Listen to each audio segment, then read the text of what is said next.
A mí me parece que es un gobierno que tiene un gran temple, una actitud beligerante, no solamente Milei, sino el grueso de lo que conforman La Libertad Avanza, porque es un gobierno muy chiquito, insisto, con el tema de la musculatura política, contra todo un arco partidocrático que busca todos los artilugios y los resortes para tratar de ponerle palos en la rueda. Que en este seno se haya dado una discusión entre un asesor y un diputado, una discusión acalorada de segundos, en donde no hubo ningún tipo de agresión física de ninguna naturaleza, en el seno de un evento parlamentario donde el presidente era el protagonista. La realidad es que me pareció casi una anécdota, me parece una magnificación enorme.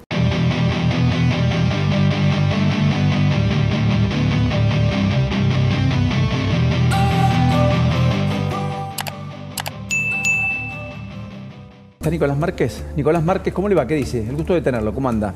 Hola Paulino, buenas tardes, un gusto. Lo mismo digo.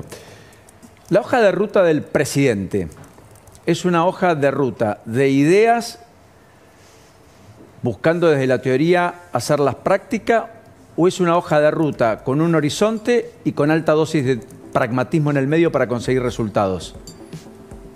Yo creo que es un presidente tremendamente previsible. Si uno se fija todo lo que ha venido predicando mucho tiempo antes de dedicarse a la política, y uno lee los libros que tenía, uno dedicado a cómo frenar la inflación, otro dedicado a cómo tiene que ser la obra pública, que siempre reivindica el caso chileno, cómo tiene que... Bueno, él ha estudiado durante 30 años un montón de cosas. Por eso los resultados se están dando no exactamente con la pureza de la teoría y de la academia, pero sí con un rumbo que es bastante claro, que yo creo que es bastante previsible. Claramente es un gobierno de derecha, de inspiración liberal, probablemente libertaria, como se dice ahora, o sea, un grado más extremo en el aspecto económico. Yo creo que él, y obviamente sin un solo intendente, sin un solo gobernador, con 6 senadores, con 30 y pico de diputados, o sea, con un poder minúsculo, lo que está haciendo es claramente ir en la dirección que siempre pregonó, pero obviamente con la musculatura política débil que tiene, que probablemente esto pueda solucionarse, al menos en parte, después de las elecciones de septiembre-octubre. ¿Y eso no podría ser un condicionante en lo bueno? Porque efectivamente, si uno tiene intendentes propios, gobernadores propios, también van a ir a reclamar por lo de ellos. Una cosa es recortes extremos hacia aquellos que no tributan en mi espacio, y otra cosa es ser implacable incluso con los propios en esos recortes, que son los que van a venir a plantear por qué no hay que hacerlo. ¿Se entiende? Que es un poco lo que la política le ha venido planteando a Milei con la obra pública, sin ir más lejos, el fondo de incentivo docente, el fondo compensador del transporte en el interior del país y tantos otros temas que podríamos hablar. ¿Se entiende, Nicolás? Sí, se entiende perfectamente, Paulino, pero a ver, para hacer una transformación de las dimensiones que Milei pretende llevar adelante, se necesita musculatura política, se necesita poder político, y él ha hecho gran parte de esas transformaciones y gran parte no. Un ejemplo, la ley Bases, que está empezando a caminar y a dar sus frutos. No nos olvidemos que la ley original tenía 600 artículos, de los cuales se aprobó una ley de 200. Es decir, el gobierno está en la marcha ideológica que Milei prometió, con matices, incluso con algunos retrocesos, pero... Por ejemplo, ¿qué retroceso? No, bueno, vamos a poner un ejemplo. Si yo quiero comprar un libro en Argentina, vale lo mismo el libro lo compre en la librería del barrio más elegante de Buenos Aires o de una choza periférica que venda libros, porque no se ha podido desregular, por ejemplo, el mercado de libros. Para un amante del libre mercado digamos, un intercambio entre el lector y el vendedor del libro. Bueno, por ejemplo, cosas que ahí no se han podido... Porque no se pudo borrar el precio de tapa, dice usted. Por ejemplo, o sea, hay cosas que están controladas, reguladas y que no se pueden hacer. Hay privatizaciones que no se pudieron hacer. Bueno, y eso en muchos... Hay muchas cosas. Tampoco se hizo ninguna, vale la pena decir, más allá de los anuncios. Exactamente. Si se hubiese tenido el poder suficiente, esas leyes se hubiesen salido y se hubiese avanzado a una velocidad mucho mayor. Entonces, yo creo que el rumbo es muy claro. Y ahora, en la medida en la cual él concentre una mayor cantidad de poder político, entonces el rumbo se va a agilizar, los resultados se van a agilizar. Porque primero había que sanear el Estado. Y una vez saneado el Estado, hay que incentivar para que vengan las inversiones, para que empiece a haber bueno, flujo de capitales, una mejora en el salario, un crecimiento del empleo genuino. Bueno, pero primero hay que crear las condiciones y la atmósfera para que vengan los inversores, no van a venir por obligación. ¿Qué es la batalla cultural exactamente, Nicolás? La batalla cultural es una batalla que tiene que ver con influir, persuadir sobre la opinión del público en el contexto de una comunidad política. De esto el kirchnerismo se encargó de influir lo máximo posible, controlando los medios de comunicación, haciendo un gran aparato, haciendo con uso del aparato estatal, multiplicando la influencia del Estado, los programas educativos para formatear, digamos, de alguna manera, el grueso de la opinión del público. Lo que hemos hecho algunos escritores y conferencistas es dar batalla denunciando esa agresión ideológica que considerábamos muy perniciosa, que no solamente es algo propio de la Argentina, sino que lo que se conoce ahora como wokismo es un fenómeno que se da en todo Occidente. Hay una reacción no institucional de carácter privado, de intelectuales o divulgadores o difusores que se oponen a eso y que estamos haciendo con nuestras herramientas, intentando persuadir, desenmascarar y, dar pelea y batalla contra esas ideas que nos son impuestas, no surgen del seno de la sociedad de manera espontánea. Nicolás, aguárdeme un instante, nada más que tengo un urgente. Nicolás, perdón que te retuve, pero era importante este aspecto. Solo la última pregunta es si vos crees que lo de Santiago Caputo fue impropio.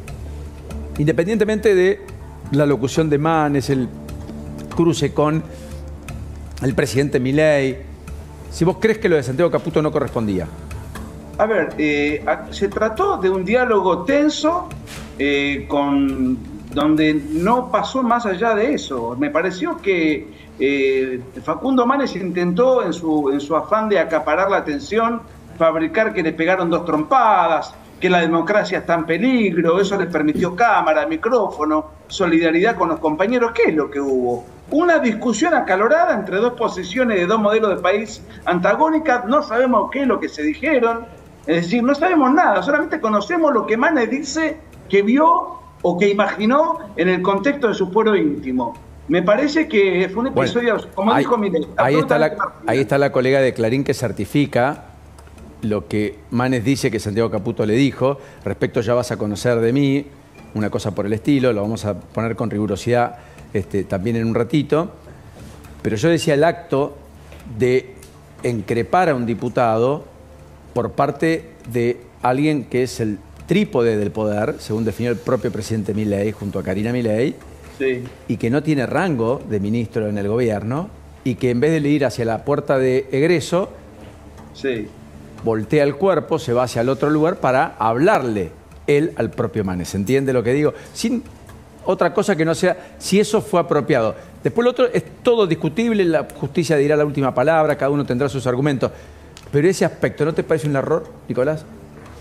A ver, a mí me parece que es un gobierno que tiene un gran temple, una actitud beligerante, no solamente Milei, sino el grueso de lo que conforman La Libertad Avanza, porque es un gobierno muy chiquito, insisto, con el tema de la musculatura política, contrató un arco partidocrático que busca todos los artilugios y los resortes para tratar de ponerle palos en la rueda.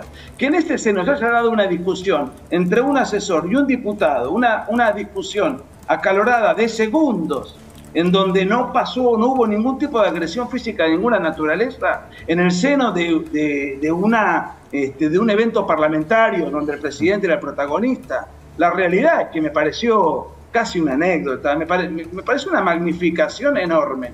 Y respecto Nicolás, de lo que diga la colega de Clarín, a ver, también habría que ver de qué Clarín estamos hablando, si el Clarín ultra-kirchnerista o el Clarín que después fue anti-kirchnerista, del Clarín que fue procesista o del Clarín que después fue antiprocesista. En cualquiera de los casos, Nicolás, que ahora se pelea con Milei y que entonces hace notas defendiendo a Manes porque le es funcional para oponerse a Milei. Es decir, permítanme dudar de la verosimilitud de lo que se informa. Le doy la derecha a la periodista en todos sus casos. Ni la conozco siquiera, Nicolás, pero es periodista. Bueno, no tiene por qué cargar con la historia de un grupo de medios, Bueno, como usted lo pero el dice, grupo opera porque así. si fuera por eso, me gustaría saber quién resiste el archivo. Acuérdese lo que le digo. Clarín no lo resiste, y Clarín está conformado por periodistas. Sí, grandes periodistas, que pueden gustar más o menos lo que dicen, que pueden tener errores, que pueden tener algunas malas intenciones, inclusive acá y allá, en cualquier lugar, Sí. pero que no dejan de ser periodistas que están dando fe de un hecho. Justamente los periodistas a los cuales se les limitó el acceso, se los restringió, se los acotó, se los intentó reducir a la mínima expresión para que, entre otras cosas, quienes miramos la cadena nacional, cuando Milei decía lo que decía de Manes, no sabíamos por qué lo decía, porque jamás Manes apareció en imagen. Pongo Manes como puedo poner a Nicolás Márquez mañana, si es diputado, Paulino Rodríguez, Leandro Gavín, Lourdes Marchese, sin más ánimo que ese. Nicolás simplemente no quería Paulino, dejar de yo decir. le agradezco la conversación. Usted pone en su profesión de fe en favor de los colegas de Clarín. Yo me permito dudar, simplemente eso. La duda es importante. Construye una mejor noticia, eso no hay duda. Valga el juego de palabras. Nicolás, un abrazo. Gracias, Paulino, por la charla. Un abrazo grande. Hasta la próxima, que la pase muy bien. Si te gustan mis videos, si te gustan mis libros, si te gustan mis conferencias, yo ahora voy a estar abocado en este canal de YouTube a dar una serie de videos todas las semanas durante todo el tiempo. Ello requiere de tiempo, de preparación, además de todas las actividades intelectuales que uno lleva adelante. Si estás de acuerdo con lo que hago, si te sentís identificado y representado, ten en cuenta que estamos dando una batalla cultural contra toda la progresía, contra la agenda globalista. Y muy desigual. Nosotros no disponemos de fondos y ellos disponen de fondos ilimitados. Entonces te invito a que, si estás de acuerdo y podés, dame una mano. Tenés Patreon para colaborar con lo que puedas y de esta manera poder facilitar que todo este trabajo y todo este esfuerzo siga siendo posible. ¿Dónde está? ¿Cómo haces para poder colaborar? Bueno, en la descripción del video ahí está el link de Patreon. Con lo que puedas. Todo suma y todo sirve para que este trabajo que vengo realizando dé sus frutos. Un abrazo.